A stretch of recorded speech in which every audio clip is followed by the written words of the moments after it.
कर्नाटक में 17 मार्च को मुस्लिम तंजीमों की जानिब से मनाए गए बंद पर साबिक मरकजी वजीर के रहमान खान ने अफसोस का इजहार किया है।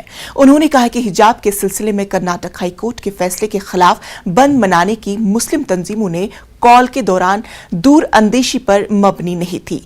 बंगलुरु रहमान खान ने कहा कि 17 मार्च को मनाए गए बंद के बाद मुस्लिम तबका के लिए कई मसाइल खड़े हो गए हैं। उन्होंने कहा कि बंद से कुछ देर के लिए खुशी जरूर हासिल हुई, लेकिन इसका नुकसान आम मुसलमानों को उठाना पड़ रहा है।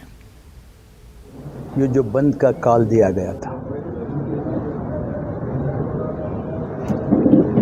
जब मुझे पता लगा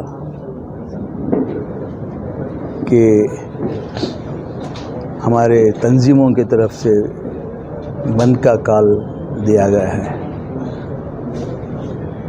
तो उस वक्त पर मुझे बहुत दुख हुआ कि कौम में अभी बेदारी पैदा नहीं हुई, कौम के अकाबिरों में भी बेदारी नहीं पैदा हुई। तो मैंने मकसूद निगरान साहब को फ़ोन किया कि ये बहुत बड़ा गलत इक़दाम उठा रहे हैं, ये मत कीजिए।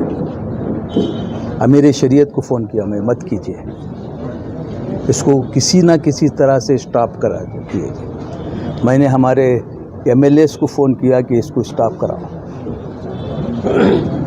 दूसरे दिन जब बंद सक्सेसफुल हुआ तो सब अपने पीठ थपक के इतना खुशी मनाए कि देखिए मुकम्मल बंद हो गया सारा कर्नाटक।